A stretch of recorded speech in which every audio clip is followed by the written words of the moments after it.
Hi guys, welcome to another short video. ಈ ಹೊಸ ಸ್ವಿಫ್ಟ್ದು engine ಬಗ್ಗೆ ಮಾತಾಡೋಣ. ಹೊಸ ಸ್ವಿಫ್ಟಲ್ಲಿ Z ಸೀರೀಸ್ ಇಂಜಿನ್ ಕೊಟ್ಟಿದ್ದಾರೆ. ಮುಂಚೆ ಎಲ್ಲ K ಸೀರೀಸ್ದು dual jet dual VVT 4 cylinder engine ಬರ್ತಾಯಿತ್ತು. ಇವಾಗ Z ಸೀರೀಸಲ್ಲಿ 3 ಸಿಲಿಂಡರ್ ಕೊಟ್ಟಿದ್ದಾರೆ. ಆ್ಯಂಡ್ K ಸೀರೀಸ್ ಇಂಜಿನಲ್ಲಿ 89 BHP ಪವರ್ ಮತ್ತು 113 Nm ಟಾರ್ಕ್ ಪ್ರೊಡ್ಯೂಸ್ ಮಾಡ್ತಿತ್ತು. ಈ Z series engine 81 BHP power ಮತ್ತು 112 Nm ಟಾರ್ಕ್ ಪ್ರೊಡ್ಯೂಸ್ ಮಾಡುತ್ತೆ. ಆನ್ ಪೇಪರ್ಸ್ ಕಂಪ್ಲೀಟ್ಲಿ ಡೌನ್ಗ್ರೇಡ್ ಅನ್ಸುತ್ತೆ. ಯಾರೇ ನೋಡಿದ್ರು ಯಾವುದೇ ಕಂಪ್ನಿನವರು ರೀಸನ್ ಇಲ್ದಲೇ ಏನೂ ಮಾಡಲ್ಲ. ಈ Z ಸೀರೀಸ್ ಇಂಜಿನಿಂದ 3 to 4 ಕಿಲೋಮೀಟರ್ಸ್ ಮೈಲೇಜ್ ಇನ್ಕ್ರೀಸ್ ಆಗಿದೆ. ಹೊಸ ಸ್ವಿಫ್ಟಲ್ಲಿ up to 24.75 kmpl mileage extract ಮಾಡ್ಬೋದು. ಅಷ್ಟು ಎಫಿಷಿಯೆಂಟ್ ಆಗಿದೆ engine. And importantly Swift is always well known as a city car. So city ಯೂಸೇಜ್ಗೆ ಹೆಲ್ಪ್ ಆಗಲಿ ಅಂತ ಲೋ ಎಂಡ್ ಟಾರ್ಕು ಚೆನ್ನಾಗಿ ಕೊಟ್ಟಿದ್ದಾರೆ ಈ ಸ್ವಿಫ್ಟಲ್ಲಿ.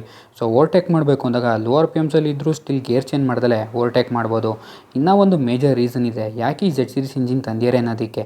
ಆ ರೀಸನ್ ತಿಳ್ಕೊಬೇಕು ಅಂತಂದರೆ ನನ್ನ ಯೂಟ್ಯೂಬ್ ಚಾನಲಲ್ಲಿ ಸ್ವಿಫ್ಟ್ ZXi ಪ್ಲಸ್ ರಿವ್ಯೂ ಬರ್ತಿದೆ. ಆ ವಿಡಿಯೋಲಿ ಹೇಳ್ತೀನಿ. So stay tune to my YouTube channel. And ಈ ರೀಲ್ನ ಶೇರ್ ಮಾಡಿ ಮತ್ತು ಫಾಲೋ ಮಾಡೋದು ಮರಿಬೇಡಿ.